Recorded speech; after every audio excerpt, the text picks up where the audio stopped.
Hello kids, आज हम करेंगे हिंदी भाषा नंदिनी 5 का अध्याय 20 एक अनोखी खोज कहानी केवल पढ़ने के लिए। तो ये एक कहानी है जो सिर्फ पढ़ने के लिए है और इसका नाम है एक अनोखी खोज। कहानी का उद्देश्य। प्रस्तुत कहानी केवल पढ़ने के लिए है। इस कहानी का उद्देश्य छात्रों के हृदय में कहानी पढ़ने व सुनाने की योग्यता को जागृत करना है। यानी कि ये कहानी सिर्फ पढ़ने के लिए है, जिससे आप कहानी को पढ़ना, सुनना और समझना सीखें। एक समय की बात है, मिस्र के रेगिस्तान में एक काफिले का पड़ाव था।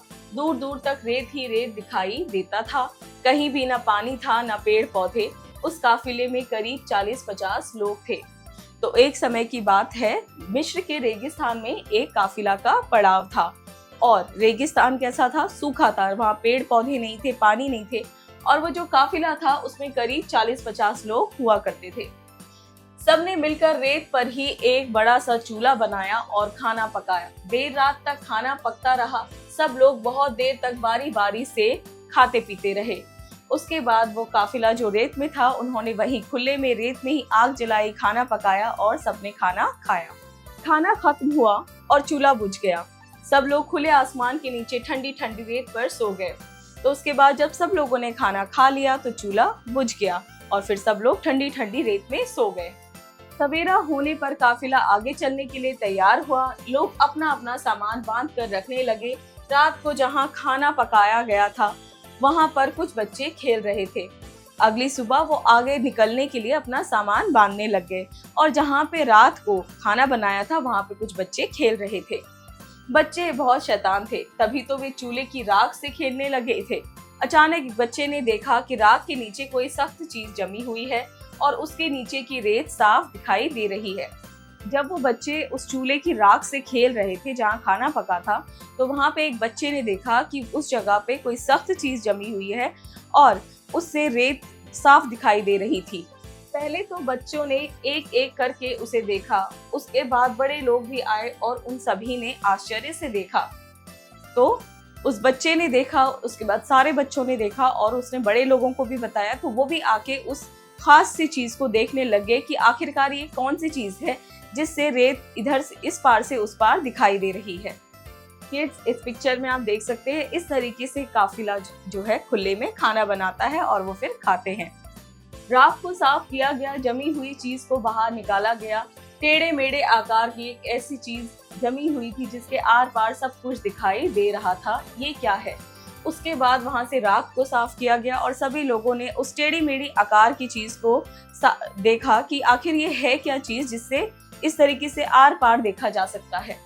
काफिले के लोग सोचने लगे। सबसे पूछा गया कि चूल्हा जलाने से पहले नीचे की और कोई चीज रखी थी क्या? सबने कहा नहीं, चूल्हा तो खुली रेत पर जलाया गया था। तो क्या रेत पिघल गई? किसी ने मजाक में कहा, लेकिन वास्तव में यही हुआ था। सबने सोचा कि रेत पिघलने के अतिरिक्त कुछ भी ऐसा नहीं हो सकता जिससे ये चीज बन सके। उसके बाद वहाँ काफिला में सारे ही लोग डिस्कस करने लग गए कि क्या जब रात को चूल्हा जलाया था वहाँ नीचे कुछ रखा गया था या क्या हुआ था। सब लोग अपने अपने ओपिनियन देने लग गए। इतने में एक आदमी ने बोला, क्या रेत पिघल गई? और एक्चुअल में यही हुआ था कि वो रेत आग की गर्मी से पिघल गई थी। तब ये चीज कितनी अच्छी है, इसके आर पार देखना कितना आसान है। काफिला वहां से चल दिया। शाम को फिर डाला गया। यह निश्चय किया गया कि फिर वैसा ही चूल्हा जले और वैसे ही खाना पके। तो उसके बाद फिर से रात को पड़ाव डाला गया और डिसाइड किया गया कि उसी तरह से चूल्हे को जलाया जाएगा, खाना पकाया जाएगा। फिर क्या था, चूल्हा जला और खाना पका। देर रात तक लोग इस करिश्मे के बारे में तरह तरह की बातें करते रहे। चूल्हा बुझ गया, सब सो गए। सुबह सभी लोग बड़ी उत्सुकता से उठे। देखा रेत पिघल गई थी। आज फिर उन्हें वैसी ही एक चीज मिली जिसके आर पार देख सकते थे। बस तभी से लोग रेत से कांच बनाने लगे।